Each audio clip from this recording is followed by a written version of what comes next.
আসসালামু আলাইকুম।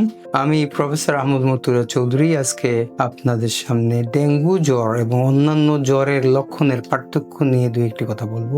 সাধারণত জ্বর আসে, ভাইরাস জ্বর হতে পারে, টাইফয়েড জ্বর হতে পারে, গলা ব্যথার জ্বর হতে পারে, হামের জ্বর হতে পারে এবং ডেঙ্গু জ্বরও হতে পারে, অথবা অন্য সাধারণ অসুখের জ্বর হতে পারে। তাহলে কিভাবে আপনি চিনবেন? যদি ভাইরাস জ্বর হয়ে থাকে তাহলে সেখানে নাকে সর্দি থাকবে এবং প্রচন্ড জ্বর, প্রথম দিন থেকেই বেশি জ্বর থাকবে, বেশি মাত্রার জ্বর থাকবে। যদি টাইফয়েড জ্বর হয়ে থাকে তাহলে সেখানে জ্বর আস্তে আস্তে বাড়বে, প্রথম দিনই খুব বেশি জ্বর হবে না এবং তার সাথে মাথা ব্যথা থাকবে এবং পেটে ব্যথা থাকতে পারে, পেটে পায়খানা নরম হতে পারে, শক্ত হতে পারে, কিন্তু জ্বরটা আস্তে আস্তে বাড়বে। যদি সেটা গলা ব্যথার জ্বর হয়, টনসিলের জ্বর হয়, তাহলে জ্বরটা প্রথম দিন থেকেই বেশি হতে পারে, কিন্তু তার সাথে গলার ব্যথা থাকবে, টনসিল ফোলা থাকবে, অথবা এই জায়গায় চাপ দিলে ব্যথা করবে। যদি সাইনাসের জ্বর হয় তাহলে নাক দিয়ে সর্দি ঝরতে থাকবে একটু, তার সাথে মাথা ব্যথা থাকবে এবং জ্বর থাকবে। তো ডেঙ্গু জ্বর অন্য জ্বরের থেকে পার্থক্য কিভাবে? ওই ডেঙ্গু জ্বরে নাকে জল থাকবে না,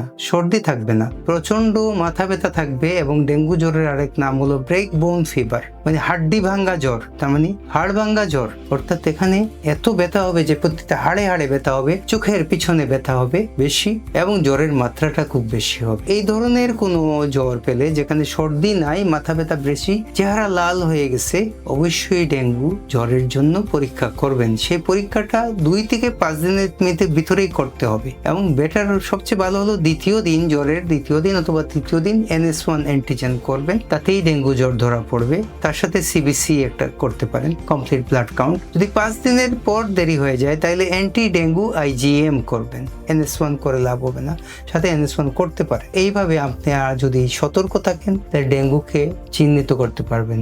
আশা করি আপনারা ভালো থাকবেন, ডেঙ্গু শনাক্ত করতে পারবেন।